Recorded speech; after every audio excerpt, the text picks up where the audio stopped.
Bismillahirrahmanirrahim. Assalamualaikum warahmatullahi wabarakatuh. Pada kesempatan kali ini saya akan membahas tentang Al-Idrisi, sang bapak peta dunia, penemu globe. Bangsa Eropa dan dunia barat menyebutnya Idrisi atau Drusus. Muhammad Al-Idrisi ialah salah satu ilmuwan besar dalam sejarah. Sosok Al-Idrisi dijuluki sebagai sang bapak peta dunia. Dialah yang pertama kali merancang peta dunia yang detail dan akurat. Andalusia merupakan sebutan bagi negeri Islam yang pernah berjaya di semenanjung Iberia pada abad ke-8 hingga ke-15 Masehi.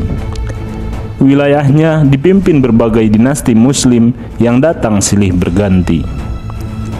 Pada Daulah Morabitun berkuasa, lahirlah sosok cendekiawan dan saintis Muslim Andalusia yang sungguh brilian. Namanya Muhammad Al-Idrisi. Sosok ilmuwan Muslim ini bahkan dijuluki sebagai bapak peta dunia. Hal ini karena Al-Idrisi yang mula-mula menciptakan peta dunia dan globe pertama secara akurat. Demikian menurut Hasanul Rizqa dalam artikelnya. Muhammad Al-Idrisi As-Sabta Asy-Syarif As-Saqli lahir pada 1100 Masehi atau 493 Hijriah di Ceuta atau Sabta, kawasan pesisir Maghribiyah, Afrika Utara. Kota ini yang hanya berjarak 40 km dari bibir pantai Spanyol tersebut waktu itu dipimpin oleh Daulah Morabitun. Muhammad Gharib Jaudah dalam 147 ilmuwan terkemuka dalam sejarah Islam menjelaskan, Al-Idrisi berasal dari keluarga Idrisiyah yang termasuk kelompok Al-Alawiyah. Oleh karena itu dirinya bergelar Asy-Syarif.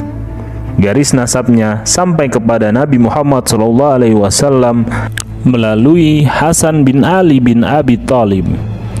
Ia juga bertitel As-Saqli lantaran cukup lama menetap di Pulau Sisilia.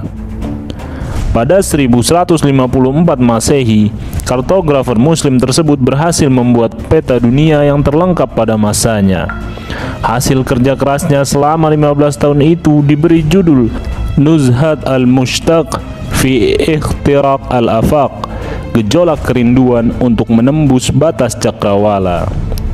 Namun masyarakat dunia barat lebih mengenalnya sebagai Tabula Rogerania atau peta Roger, sebab pembuatan karya Al-Idrisi itu disponsori Raja Sisilia Roger II. Al-Idrisi memulai pendidikan dasarnya di Sabta. Sebelum hijrah ke Fez, saat berusia remaja, ia menyeberangi Selat Jabal Tariq hingga sampai di Cordoba. Selama beberapa tahun ia tinggal di kota yang pernah menjadi pusat pemerintahan Daulah Umayyah tersebut. Walaupun kekuasaan Daulah Umayyah telah tergantikan berturut-turut oleh eksistensi Taifah dan Morabitun, Cordoba tetaplah mempesona. Inilah salah satu mercusuar peradaban yang harum namanya bukan hanya di Iberia, melainkan juga seluruh Eropa. Ada banyak majelis ilmu dan sekolah tinggi di sana yang menjadi pusat kegiatan intelektual dengan beragam spesialisasi keilmuan. Selama menuntut ilmu di kota Cordoba, Al-Idrisi mempelajari matematika dan ilmu astronomi. Perhatiannya juga tercurah pada kajian ilmu botani, farmasi, biologi, dan kedokteran. Bagaimanapun, dirinya kemudian memilih tekun pada bidang geografi. Waktunya juga digunakan untuk banyak membaca. Beruntunglah dirinya berada di Andalusia, khususnya kota permata seperti Cordoba. Ada banyak perpustakaan umum di sana dengan koleksi ribuan buku. Penguasa Muslim setempat menyediakan seluruh fasilitas publik itu secara cuma-cuma. Dari beragam buku yang dibacanya, beberapa judul berkaitan dengan studi ilmu bumi.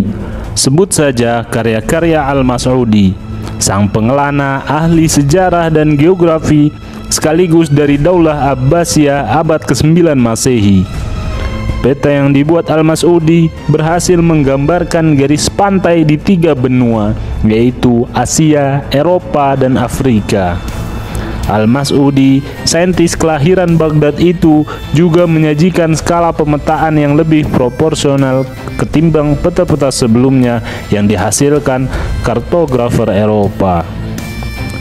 Dalam petanya, tampak samparan dataran yang terletak di seberang Afrika, yang besarnya nyaris sama dengan benua hitam itu. Para sejarawan modern menduga gambar tersebut menunjukkan bagian bumi yang kini dinamakan benua Amerika. Al-Idrisi juga menelaah karya-karya Muhammad Abdul Qasim bin Hauqal, petualang dan penjelajah yang lahir di Daulah Abbasiyah pada abad ke-10 Masehi itu selalu mencatat keadaan geografis tempat-tempat yang dikunjunginya. Berbagai catatan yang dibuat sang pengelana, khususnya yang terhimpun dalam kitab Surah Al-Ard, Wajah Bumi, amat berfaedah bagi generasi berikutnya, tidak terkecuali pemuda yang sedang meniti karirnya dalam bidang kartografi ini. Tentunya, perpustakaan-perpustakaan di Cordoba juga menyimpan manuskrip dari kebudayaan pra-Islam, semisal Yunani dan Romawi kuno. Misalnya, naskah-naskah yang merekam buah pemikiran Claudius Ptolemeus, ahli ilmu bumi dari Yunani itu, hidup pada abad ke-2 Masehi. Risalahnya yang terkenal, Geographia, menjadi bahan kajian yang amat menarik bagi kaum terpelajar di Andalusia saat itu. Tidak cukup dengan membaca buku-buku, Al-Idrisi juga melakukan perjalanan ke berbagai negeri. Kawasan pertama yang dijelajahinya adalah daerah pesisir Mediterania di Eropa, termasuk Portugal, Prancis, Italia, dan Sisilia. Menurut Jaudah, rihlah yang dilakukan orang Ceuta itu telah memberikan berbagai informasi faktual dan ilmiah mengenai wilayah-wilayah yang disambanginya. Langkah kakinya juga sampai di Maroko, berdekatan dengan daerah tempat lahir. Selanjutnya ia menuju ke Mesir, Syam, dan Konstantinopel. Di ibu kota Romawi Timur atau Bizantium tersebut, dirinya mencatat banyak hal mengenai riset yang dilakukan Ptolemeus. Beberapa sumber menyebutkan saintis Muslim itu berpergian hingga sejauh Hungaria dan Inggris. Pada 1050 Masehi, pemerintahan Murabbitun kian goyah di Andalusia. Dari Afrika Utara datanglah kekuatan baru yang bernama Muwahhidun. Setelah berhasil menguasai Maghribia, Muwahhidun itu berupaya merebut wilayah semenanjung Iberia. Maka terjadilah perang antar sesama dinasti Muslim. Dalam kondisi yang serba kacau itu, banyak ilmuwan Andalusia yang berpindah ke luar negeri. Mereka bermigrasi ke negeri-negeri lain yang relatif aman atau stabil secara politik. Al-Idrisi bersama dengan rekan-rekan sejawatnya, semisal ilmuwan serba bisa Abu al-Salt alias Al-Buzail, hijrah ke wilayah Sisilia. Waktu itu, pulau tersebut sudah dikuasai kaum bangsawan Normandia yang sebelumnya dikuasai dinasti Fatimiyah dari sana. Orang-orang Normandia setempat mengangkat Pangeran Roger sebagai pemimpin. Penguasa itu bernama mirip dengan ayahnya sehingga bergelar Roger II. Dalam menjalankan pemerintahan, Raja Kristen tersebut rupanya menerapkan prinsip meritokrasi. Artinya, hanya sosok-sosok kompeten yang dapat menduduki jabatan. Al-Idrisi merupakan salah seorang yang diincar sang raja untuk bisa bekerja sama demi kemajuan negerinya. Mengetahui kedatangan para pengungsi dari Andalusia, Roger II menjadi gembira. Pasalnya, di antara mereka terdapat kaum ilmuwan Muslim yang kepakarannya dalam ilmu-ilmu pengetahuan sudah menjadi pembicaraan umum. Al-Idrisi merupakan salah seorang yang diincar sang raja untuk bisa bekerja sama demi kemajuan negerinya. Sang kartografer sesungguhnya memilih Sisilia dengan alasan yang relatif praktis.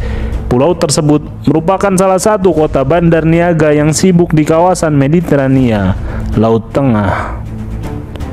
Ada banyak pedagang dari berbagai bangsa yang singgah di sana. Mereka syarat akan pengalaman mengarungi samudra luas serta mengunjungi banyak kota dan negeri di dunia. Dengan mengumpulkan data dan informasi geografis dari mereka, Al-Idrisi dapat menjaring informasi yang berharga mengenai detail tentang kota-kota penting di seluruh dunia. Tentunya, keterangan yang paling diburunya adalah deskripsi tentang keadaan geografis daerah-daerah yang mereka telah sambangi. Dari jawaban para pelaut itu, dirinya dapat mengonstruksi rancangan peta dunia dengan lebih sempurna. Roger II benar-benar menaruh simpati pada ketekunan Al-Idrisi. Setelah mengundangnya ke istana, Raja Nasrani itu memintanya untuk membuat sebuah peta dunia. Al-Idrisi juga mempersilahkannya untuk memimpin tim saintis sesuai kehendak sendiri.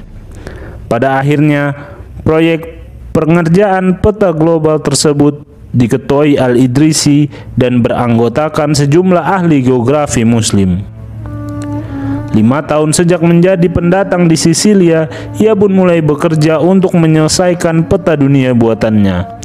Al-Idrisi melakukan studi selama belasan tahun untuk dapat menghasilkan karya yang sungguh-sungguh perinci dalam menggambarkan muka bumi. Kartografer itu terus melakukan pekerjaannya dengan dukungan fasilitas dari negara. Barulah setelah Roger II mangkat, situasi politik di sana semakin kacau. Peta dunia karya Al-Idrisi sudah selesai dikerjakan pada 1154 Masehi. Beruntung Roger II masih sempat menyaksikan kerja keras ilmuwan favoritnya itu. Ditulis dalam dua bahasa, yakni Arab dan Latin. Peta berjudul Nuzhat al-Mushtaq fi Ikhtiraq al-Afaq atau gejolak kerinduan untuk menembus batas cakrawala. Bahkan itu nyaris tidak berbeda dengan peta yang dibuat pada era modern kini. Jelas sekali bahwa Al-Idrisi memproyeksikan bumi sebagai sebuah bola, bukan bidang datar. Dalam perhitungannya, keliling bumi adalah 37.000 km. Tidak jauh meleset dari kalkulasi modern, yakni sekitar 40.000 km. Mengikuti tradisi kartografi dari zaman Yunani klasik, Al-Idrisi membagi peta dunia menjadi 7 zona iklim.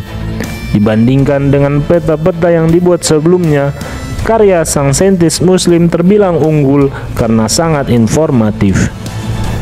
Ia tidak hanya menyajikan gambar muka bumi yang terdiri atas 7 benua dan 7 samudra. Di petanya itu, ia juga menunjukkan rute-rute perdagangan, nama-nama danau, sungai, kota-kota besar, lautan, daratan, dan gunung. Itu semua disertai dengan keterangan atau data tentang jarak dan tinggi suatu tempat.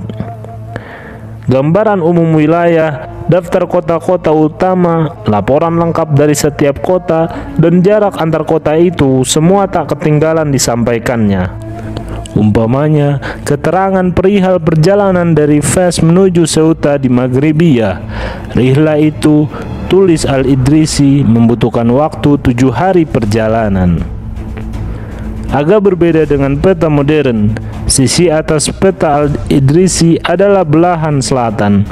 Adapun belahan utara diletakkan di sisi bawah peta. Ini berkaitan dengan cara pandang atau perspektif yang digunakannya, yakni dari titik Andalusia. Sayangnya, Nuzhat al-Mushtaq atau Tabula Rogerania tidak seluruhnya selamat sampai ke masa modern.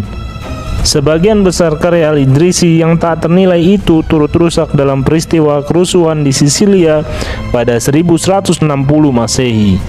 Alhasil, pemahaman orang saat ini tentang warisan ilmu Al-Idrisi hanya didasarkan pada versi singkat yang dinukil dari buku kedua yang ditulisnya untuk putra Roger II, yakni William II.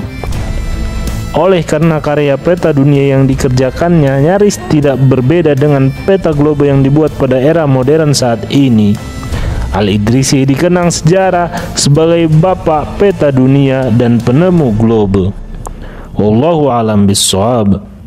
Wassalamualaikum warahmatullahi wabarakatuh.